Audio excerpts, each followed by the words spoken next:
Shalom. Let me get straight into this lesson. And the Edomites are devils.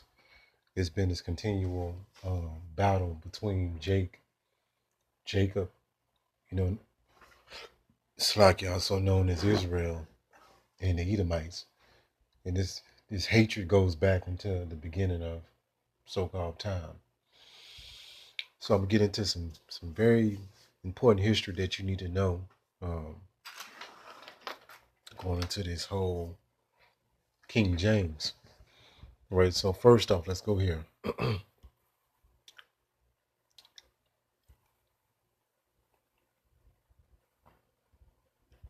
Salakia, right here. So, so-called black men ruled Europe, as you know, it's so-called Europe today for over 1,000 years, and it's part of that rulership that, going back into King James, would be the latter end of the Israelites ruling over so-called Europe, right? So-called Europe, because Europe is a new term. So let's go back into the lineage of King James, and I know you people have been taught a lot of stupid things that a lot of people cling on to because they're ignorant. King James was not a homosexual. He wasn't a so-called white man, and he did not write the Bible. He had the Bible translated, right, into English. In fact, and I'm gonna break down his lineage to you so you can understand that he was a so-called black man, and he had a son. He had sons, and matter of fact, let's do this one thing at a time. How many sons did King James have?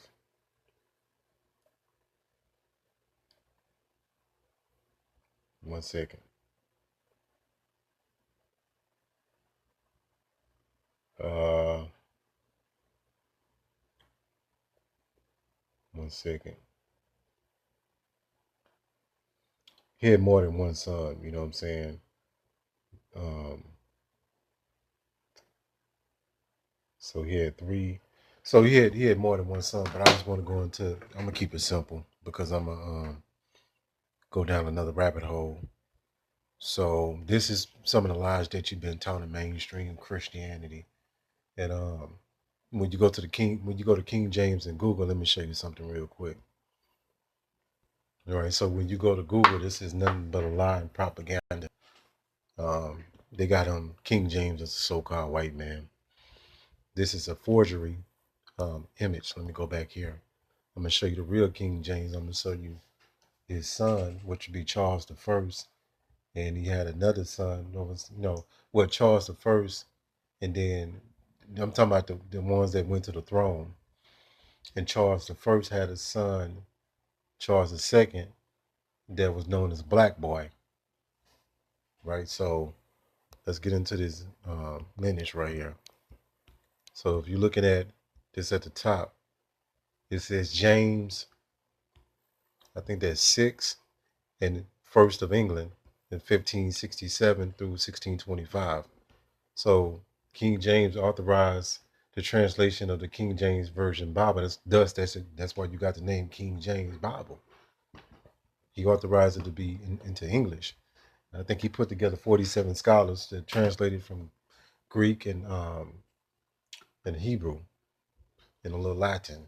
So King James, as you know, I'm gonna go into his real, true picture that's in a United Kingdom. So they know something. The elites and the people that control this world, they know exactly who we are. They know we're the Israelites, but they're not gonna never tell you that, right? So right here under this lineage, King James, he had a son, Charles the First. That's the one that went on the throne, and Oliver Cromwell beheaded him, and then you had Charles the Second, that was known as Black Boy. So let's go ahead. Let's go to King James. So this is right here. This is a portrait of him in the National Portrait Gallery, and this is in London. This is actually in. Let me show you what that is. So I ain't making nothing up, because you got like so-called white people that watch these lessons too, that are really Edomites, that they can't believe this. This is the farthest thing from their imagination, that so-called black people rule the known world. Salakia. What am I trying to do? Give me 1 second. Okay, Salakia. So, the National Poetry Gallery in London is a world-renowned art gallery that houses a vast collection of portraits of historically important and famous British people. And you go into the name Britain, it means covenant. These were the Israelites that ruled this region, and the so-called white man, the Edomites, took over. So this is what his portrait is at. This is a historical document that I got this from, and this is the real King James. All right, right here, you're looking at him.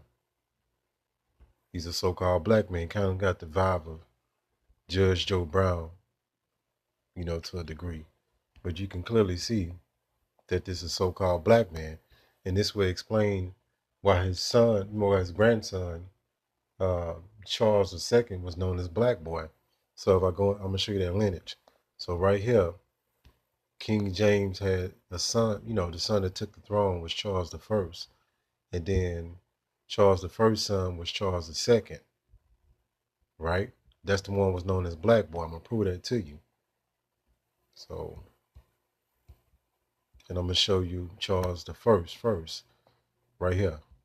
So the King Charles I had, I'm reading it at the bottom, had the unlucky distinction of having his head cut off by the English white subjects, so-called white. So this when Edomites was coming back into power, they was taking over that region known as Europe today, to purge out the Jakes that had dominions and rulerships. But they not gonna never teach you this history. That's why they teach you the history. You were slaves and run around the west coast of Africa butt naked. No, you got a vast history.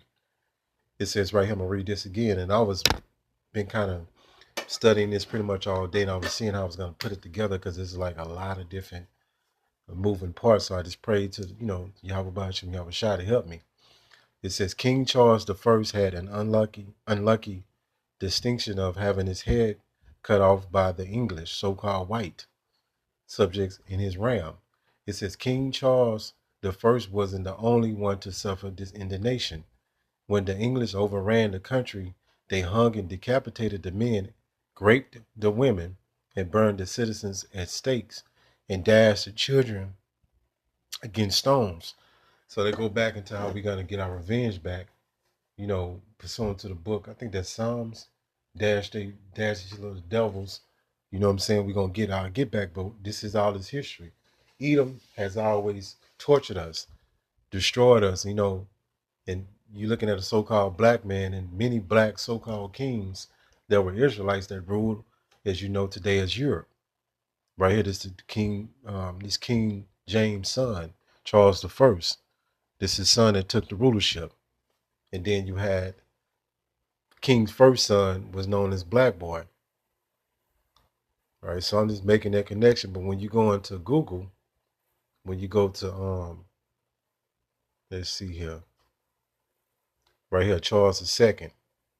I'm gonna show you what they show you right here, and it's proven that all these men were so-called black men that ruled, so-called Europe. So when you go into Charles II, this is the image they bring up, but he was known as Black Boy, so this is a lie. They got him portrayed as a so-called white man. This is that iconoclasm right here.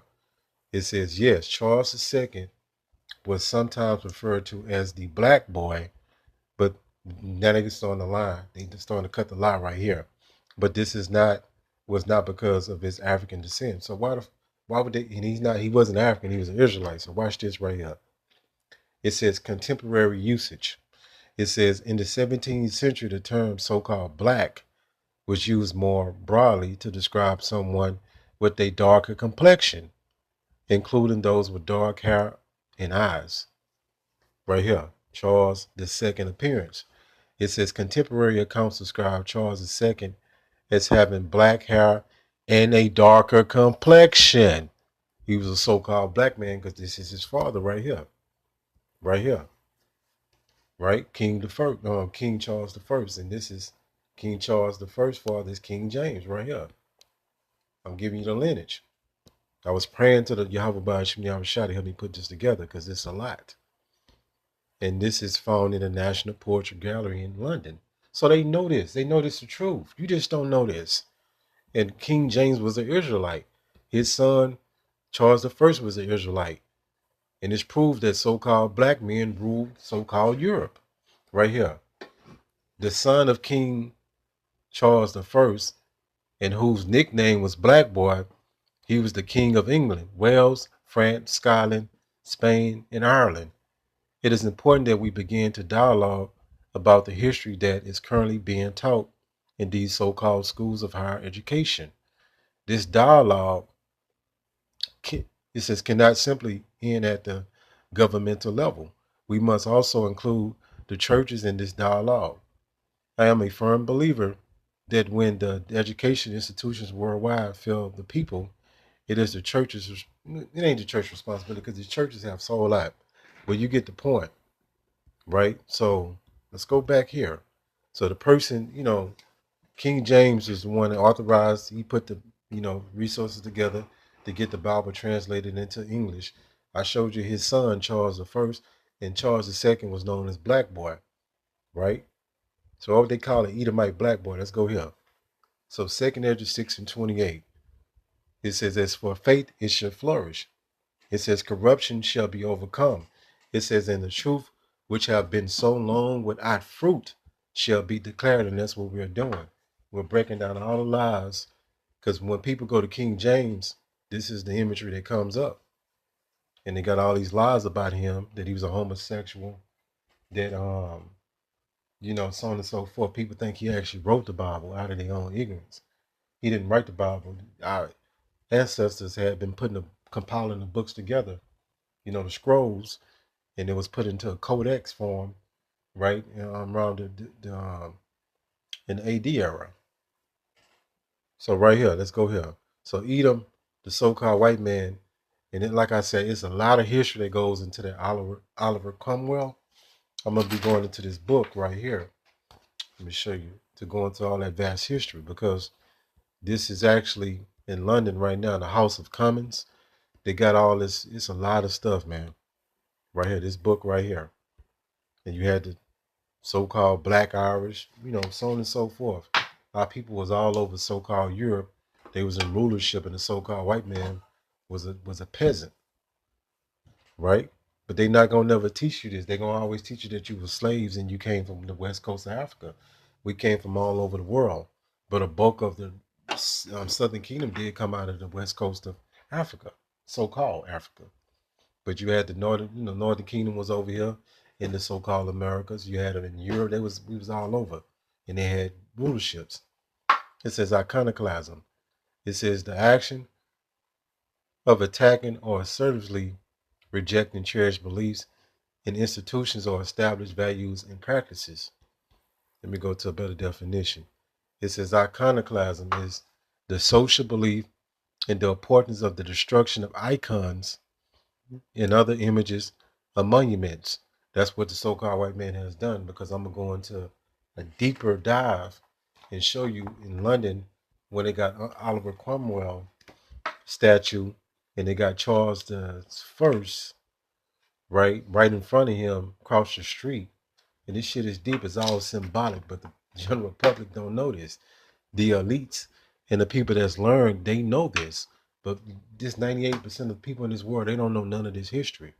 Hell, you learning about this history, right? So again, the truth cannot be denied. And again, when you go to a lot of these images, they've been whitewashed. So you can't trust nothing from this devil. You know what I'm saying? Hopefully this lesson was edifying. Call Allah Yahweh, Bahashim, Yahushua, Bahashim, Rachak, Kodash. Shalom.